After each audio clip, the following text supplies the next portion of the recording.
brought to you by Silver Pumps. Top quality और consistent performance के लिए सिर्फ सिल्वर पंप्स नाम याद रखना। 5 सीट जरूर जीते थे, ये हो गया था, एक तुक्का होता है, तुक्का लग जाता है, दोबारा ऐसा गलती होने वाला नहीं है। जी का कुछ चलने वाला नहीं, यहाँ चलेगा तो गठबंधन चलेगा भाई। हाँ क्यों? पूरे एकदम चलेगा ही। हिमाचल के मुस्लिम मौजूद किशनगंज में आज हम हैं। हम बात करते हैं, कुछ मुसलमानों से बात करना चाह रहे हैं कि किशनगंज में असदुद्दीन ओवैसी का लगातार दौरा चल रहा है। किशनगंज में वो आ रहे हैं, बिहार विधानसभा चुनाव भी इस बार है। ऐसे में बात करते हैं कि यहाँ के मुसलमानों की राय क्या है। सर क्या कहेंगे, असदुद्दीन ओवैसी जो है लगातार किशनगंज जा रहे हैं, इसका आज भी किशनगंज में है, क्या लगता है कि बिहार विधानसभा चुनाव में इसका कुछ असर दिखाई पड़ेगा मुस्लिम वोटों पर? हमारा कॉन्स्टिट्यूशन सबको आज़ादी देता है। बैरिस्टर असदुद्दीन ओवैसी अच्छे लीडर हैं, यहाँ से पहले भी इलेक्शन लड़ सकते हैं, लड़ेंगे इलेक्शन, लेकिन ये बिहार चुनाव है, विधानसभा बिहार विधानसभा है, यहाँ एक बड़ी लड़ाई है। संस्कार बनाना है, एक सरकार को जो पहले से सरकार उसको बदलना है, वैसी सरकार जो संविधान के खिलाफ कर रही है, जो धर्म और जात के हिसाब से काम कर रही है, तो उस हिसाब से हम लोगों को काम करना है। तो असदुद्दीन ओवैसी साहब का वैसा बहुत कोई प्रभाव पड़ने वाला नहीं है यहाँ पर। तो क्या लगता है कि तेजस्वी यादव का जो वोट बैंक है, खासकर मुस्लिम वोट जो एकजुट होकर तेजस्वी यादव या यूपीए के समर्थन में हमेशा वोट देते हैं, तो इस बार वोटों में बिखराव होगा क्या ओवैसी के आने से? देखिए पिछले बार भी 4-5 उम्मीदवार यहाँ से सीमांचल से चुनाव से जीत के गए थे, लेकिन भले राजद में लोग ज्वाइन कर। हमारे देश का सबसे बड़ा विडम्बना यही है कि धर्म के नाम पर जात पे नाम पे इलेक्शन होता है। तेजस्वी जी ने कह रहा है कि भाई हमको विकास करना है। सबसे बड़ी बात वो कह रहे हैं माई बहन योजना के बारे में कह रहे हैं। वो कह रहे हैं कि हम A to Z की बात कर रहे हैं, कोई धर्म नहीं, कोई जात की नहीं बात, सबके बात। वो बात कर रहे हैं कि हम रोजगार देंगे, और उन्होंने रोजगार दिया। 17 महीने की सरकार में उन्होंने रोजगार दिया। अब रहा जहाँ तक ओवैसी साहब के बारे में आप कह रहे हैं, तो 5 सीट जरूर जीते थे, ये हो गया था, एक तुक्का होता है, तुक्का लग जाता है, दोबारा ऐसा गलती होने वाला नहीं है यहाँ पर। दोबारा ऐसी गलती नहीं है। क्या कहेंगे सर, ओवैसी साहब की समझ में है, लगातार बिहार विधानसभा चुनाव में भी उनका देखा जा रहा है, क्या लग रहा है कि चुनावी दौरा है या फिर उनको मुस्लिम वोट को साधने की कोशिश है? वही है, मुस्लिम वोट को साधने की कोशिश है। या तो मुस्लिम बहुल इलाका है, तो सोच रहे हैं कि मुसलमानों को एकजुट करके अपना वोट बैंक बनाए। समझना, एक बार तो हम लोग दे दिए हैं वोट, अब इस बार ऐसी गलती नहीं होगी। तो तेजस्वी यादव के या इंडिया गठबंधन के पक्ष में आप लगातार एकजुट है? ये तो माहौल देखा जाएगा, उस टाइम का क्या हालत रहता है उस पर देखा जाएगा। अभी इस पे बोल नहीं सकते हम लोग। लेकिन बिहार विधानसभा चुनाव में इम्पैक्ट पड़ेगा कि लगातार वो किशनगंज जा रहे हैं या सीमांचल का दौरा कर रहे हैं, बिहार में भी कई जगह पर चुनाव लड़ने की बात कर रहे हैं? अभी तो इसको बोल नहीं सकते ना, अभी तो सब आएंगे, अभी इलेक्शन है तो सब आएंगे, सब नेता आएंगे, ठीक है। उस टाइम का जो हालत रहेगी, माहौल रहेगा, उसके हिसाब से देखा जाएगा। क्या नाम हुआ आपका? असलम शहजादा। चाचा क्या नाम हुआ आपका?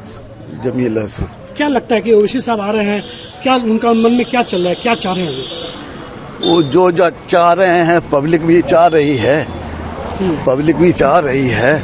अब ऐसे हालात देखे जाएंगे, उसी के एतबार से कम होगा।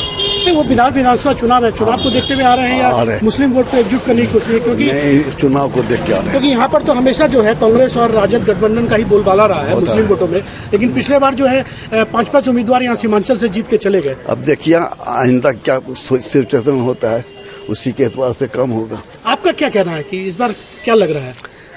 उम्मीद तो है, उम्मीद है कि उनका प्रभाव पड़ेगा। हाँ, आइंदा नहीं कहा जा सकता।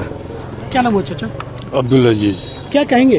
क्या कहेंगे, क्या वो किसी का कुछ चलने वाला नहीं, यहाँ चलेगा तो गठबंधन चलेगा भाई। हाँ क्यों? पूरे एकदम चलेगा ही। वजह क्या है? वही वजह है कि उसके जातीय होता नहीं है, बल्कि जितनी भी पार्टी है सब जाति वाली बात करती है, इसलिए गठबंधन का चलेगा। नहीं, इस पिछले बार तो 5-5 उम्मीदवार यहाँ से अरे था ना पिछले बार, तो पिछले बार गठबंधन ठीक से चला नहीं ना, अब ये सब एक हो रहे हैं। वक्फ संशोधन बिल ये सब का भी प्रभाव पड़ रहा है? एकदम पड़ेगा ही, एकदम पड़ेगा ही। मुसलमानों को गुलाम समझ लिया है क्या सब? वोट बैंक के तौर पे इस्तेमाल होता है? नहीं, एकदम वही करिए रहा है सब। मुसलमान गुलाम नहीं है किसी का, अपने मर्जी का मालिक है वो। तो कोई प्रभाव आप नहीं देख रहे हैं? एकदम कोई परवाह किसी का कुछ नहीं पड़ेगा। तेजस्वी यादव भी लगातार आपकी बातों को उठा रहे हैं। तेजस्वी यादव से मुस्लिम वोट को, वोट बैंक को तोड़ने की कोशिश हो रही है या क्या लग रहा है उनको? क्या कहेंगे? अरे उनकी बात छोड़िए, अभी तो सब अपने अपने पक्ष में लोग लगे हुए हैं कि भाई किसी तरह से अपना उल्लू सीधा करें हम, लेकिन ऐसा होने वाला नहीं। उल्लू सीधा करने की लेकिन वोट ऐसा नहीं कि ओवैसी साहब तोड़ पाएंगे? नहीं, कोई नहीं तोड़ पाएगा, यहाँ का वोट कोई नहीं तोड़ पाएगा। मुसलमानों का वोट हम कहते हैं कोई नहीं तोड़ पाएगा, बस वही जाएगा तो गठबंधन में जाएगा। गठबंधन की बस। क्या कहेंगे? क्या भाई इंडिया गठबंधन। क्यों? वजह क्या है? पिछले बार तो 5-5 उम्मीदवार ना तो यहाँ पे नहीं हो पाएगा ना। ओवैसी साहब है, कैंडिडेट अच्छे हैं, लेकिन यहाँ का माहौल देखते हुए इंडिया गठबंधन काम कर तकलीफ उनकी पाएगा। बहुत अच्छी रहती है वो मुसलमानों के पक्ष होता में बात ठीक करते है, होती है, लेकिन इंडिया गठबंधन नहीं ठीक है। कुछ लोगों ने इससे हमने बात की तो उन्होंने कहा कि संसद में जो है वह संशोधन बिल को उन्होंने आवाज उठाई, बिल फाड़ा, किसी ने दूसरे ने ऐसा नहीं किया। क्या क्यों? कहेंगे? बहुत से लोगों ने किया ऐसा, बहुत से लोगों ने किया। इंडिया गठबंधन छोड़कर कोई नहीं आएगा। इंडिया का छोड़ के तो वो जो आ रहे हैं लगातार आपसे बात करते हैं, कई भी आते हैं, ठीक है, अच्छे हैं, अच्छे हैं, लेकिन वोट नहीं मिला। नहीं मिलेगा तो वोट सीधा तेजस्वी यादव की तरफ ही जाएगा। वही इंडिया का जो यहाँ पे है, कांग्रेस हो या जो भी गठबंधन उम्मीदवार रहेगा, कोई तीसरा की संभावना नहीं है। क्या कहेंगे? क्या नाम है आपका? जुल्फ़कार अहमद अंसारी। 243 सीट बिहार में चुनाव है और 243 सीट में जो 122 सीट लाएगा वो सरकार बनाएगा। माननीय बैरिस्टर साहब जो इलेक्शन लड़ेंगे तो हम समझते हैं कि 242 सीट पर तो इलेक्शन लड़ने की ताकत ही नहीं है उनके पास। और जो सीमांचल में मुसलमानों की ताकत है उसको वो तोड़ने के लिए तोड़े भी। पिछले विधानसभा में 5 सीट आई, लेकिन 5 सीट से किशनगंज को क्या मिला? किशनगंज की जनता उनका फैसला करेगी कि भाई 5 सीट तो आप आपको दिए थे, क्यों लोग भाग गए, कैसे भाग गए, क्या किए आप? 2019, 2020, 2024 तक आपने पूछा ही नहीं उन विधायकों को जो विधायक सिटी में बैठ के जाकर कोने में बैठे हुए थे। इससे रिजल्ट ये निकलता है कि सिवाय चिल्लाने से कोई फायदा नहीं है। जो करता है वो बोलता नहीं है और जो बोल रहा है वो करेगा नहीं। इसलिए हम लोग कहते हैं जो बादल गरजता है वो बरसता नहीं। इसी साल विधानसभा चुनाव भी है, ये लगता है कि मुस्लिम वोट जो है वो ओवैसी साहब की तरफ भी पिछले बार गया था, इस बार जाएगा कि नहीं जाएगा? मुस्लिम वोट बैलेंस है, वो एनडीए को विरोध में जाएगा और इंडिया का विरोध वही कर सकती है जो इंडिया गठबंधन में है। इंडिया गठबंधन में हमारे माननीय नेता राहुल गांधी और तेजस्वी यादव हैं, वो बिहार में सरकार बनाएंगे और बिहार में तेजस्वी यादव की हवा चल रही है। एक ताकतवर सरकार बनेगी तभी हम एनडीए को शिकस्त दे सकेंगे। माननीय बैरिस्टर साहब के पास इतनी ताकत नहीं है कि वो एनडीए को शिकस्त दे सके। वो एनडीए का काम कर रहे हैं, क्योंकि अभी अभी जो वक्फ बोर्ड का मामला आया उसमें डॉक्टर जावेद ने जो रीट दाखिल किया, रीट का फैसला होने के बाद ना आपको आंदोलन करना चाहिए था। जब वो आंदोलन नहीं किए, आंदोलन करने का मकसद था कि यस और नो, कोर्ट फैसला करेगी हाँ या ना होना चाहिए। अगर वक्फ बोर्ड मुसलमानों का है तो मुसलमान के मामले में दूसरा चीज़ उसमें कोई दाखिल नहीं हो सकता। वक्फ संशोधन मिलकर कुछ लोगों ने बताया कि उन्होंने बिल फाड़ा हमारे पक्ष में। अरे बिल तो बहुत फाड़े, वो पार्लियामेंट में फाड़ने से कोई मामला हल हो जाता है तो बोलिए हम भी फाड़ देते हैं, बहुत सा कागज़ हम फाड़ देंगे, दुनिया को दिखाएंगे कि भाई देखो हम फाड़ देते हैं। फाड़ने से रिजल्ट नहीं निकलता है, करना पड़ता है। 3 तलाक के बिल में आप चिल्लाए, रिजल्ट कुछ नहीं निकला।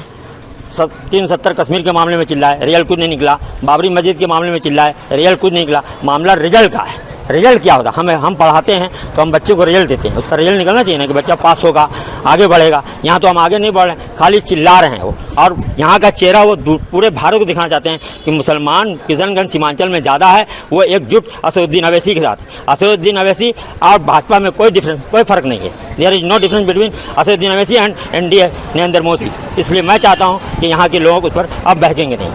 हमने बात की मुसलमानों से, उनका कहना है कि ऐसा कुछ फर्क पड़ने वाला नहीं है, मुस्लिम वोट इंटैक्ट है और वो जो एनडीए गठबंधन को चुनाव आएगा उसकी हराएगा उसकी तरफ ही एक तरफा पड़ेगा। ऐसा पिछले बार जो हुआ था 5 उम्मीदवार जीत गए थे, लेकिन इस बार ऐसा कुछ नजर नहीं आएगा। किशनगंज से गौरव कुमार, बिहार तक के लिए।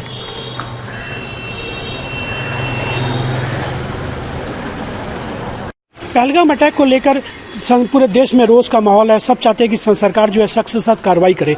हम किशनगंज के मुस्लिम इलाके में खड़े हैं, हम जानना चाहते हैं कि यहाँ के मुसलमान पहलगाम अटैक को लेकर क्या सोचते हैं। क्या नाम हुआ आपका? जुल्फ़कार अहमद अंसारी। पहलगाम अटैक को लेकर क्या सोचते हैं? पहलगाम अटैक पर हम लोग ये सोचते हैं कि ये बहुत ही ख़राब हुआ है और इसकी हम निंदा करते हैं। लेकिन सवाल इस बात का, जो सेंट्रल में गवर्नमेंट चल रही है वो गवर्नमेंट मालिक है, सीमा सुरक्षा उसके अंदर है, लेकिन ये आतंकवादी या जो भी इस तरह का आतंक फैलाते हैं वो कैसे घुस जाते हैं, ये सरकार की लापरवाही नज़र आ रही है और निर्दोष आदमी की हत्या हो रही है। इससे सरकार को सबक लेना चाहिए। इससे पहले भी पुलवामा में हुआ, आज तक उसका दोषी पकड़ाया नहीं गया, उसको रिजल्ट नहीं मिला। हम लोग तो ये जानते हैं कि भाई हमारे यहाँ कोई आदमी अगर एक तरह घुसता है तो तुरंत हवा लग जाती है। आपका सीबीआई, आपका इंक्वायरी करने वाला आदमी कहाँ बैठा हुआ है, कैसे लोग घुस जाते हैं और कैसे निर्दोष आदमी की हत्या करके चले जाते हैं। मैं सरकार से सवाल करता हूँ, सरकार इस पर मंथन करे और उनको कड़ी से कड़ी सजा दे। अगर कोई भी देश अगर इसमें इन्वॉल्व है तो उसको उसकी निंदा करे और पूरे दुनिया में उसके नाम को खराब करे, क्योंकि वो आतंकवाद के खिलाफ हर देश कदम बढ़ाया हुआ है और आतंकवाद का सफाया होना चाहिए और जल्द से जल्द उन हथियारों को पकड़ना चाहिए और उनको सज़ा देना चाहिए। हम लोग डिमांड करते हैं गृह मंत्री से कि भाई आप कहाँ हैं, आप उस पर क्या कर रहे हैं, अपना कोई मंथन नहीं दे पा रहे हैं, आखिर क्या वजह है कि सरकार उस पर कोई स्टेप नहीं ले पा रही है। कहीं ना कहीं हमको लग रहा है कि ये चूक हुई है सरकार से, सरकार इसका जवाब दे। मतलब सरकार जो कदम उठाएगी उसके साथ आप? हाँ एकदम बिल्कुल, सरकार सख्त कदम उठाए। हाँ सरकार कदम उठाए और उनको सज़ा दे। बस हम लोग उसकी निंदा करते हैं कि हम लोग निर्दोष आदमी की जो हत्या हुई है उसको सरकार मुआवजा दे और उन लोगों को कहीं ना कहीं उनकी नौकरी दे कि भाई उन लोगों को योगदान मिले, सरकार की तरफ से उनको योगदान मिले, उनका हिम्मत बढ़े कि भाई इस तरह से आतंकवाद जो हुआ है वो आतंकवाद को सफाया होना चाहिए। क्या नाम हुआ चाचा आपका? अब्दुल्ला जी। पहलगाम में एक आतंकवादी हमला हुआ जिसमें कई टूरिस्टों की जान गई है, क्या सोचते हैं कि पहलगाम का जो अटैक है उस पर सरकार को सख्त जो हुआ ये बहुत बुरा हुआ, समझे? ऐसा कभी नहीं होना चाहिए कि निर्दोष जो है अपनी जान गंवा दे, लेकिन ये सरकार की भी लापरवाही है, समझे? सरकार की लापरवाही से हुआ है। अगर ऐसा हुआ है तो सरकार भी जिम्मेदारी उसको अपनी उठानी चाहिए और इसका हम निंदा करते हैं कि ऐसा कभी भी नहीं हो कहीं भी। तो सरकार जो कदम उठाएगी सख्त से कदम उठाएगी? हाँ उसके साथ हैं हम, सरकार के साथ हैं हम हर तरह से। क्या मांग करते हैं सरकार से? हम मांग करते हैं कि जो निर्दोष है उसको जो है, जो दोषी है उसको सख्त से सख्त सजा दिया जाए। और हम क्या कहें? क्या नाम आपका? शाहिद रब्बानी। हाँ, क्या मांग करते हैं सरकार से? सरकार ने पहलगाम अटैक को लेकर कदम उठाया, क्या क्या चाहते हैं, क्या कहना है आपका इस मामले में? पहलगाम बहुत ही अफसोस और दर्दनाक वाक़या, हम इसकी सख्त मजम्मत कर सकते हैं। इससे पहले भी पुलवामा हुआ, उसके बाद पहलगाम। हमारे प्यारे नबी सल्लल्लाहु अलैहि वसल्लम ने बताया कि किसी भी एक इंसान को नाहक कत्ल करना पूरी इंसानियत का कत्ल है और ये पूरी इंसानियत का कत्ल हुआ है।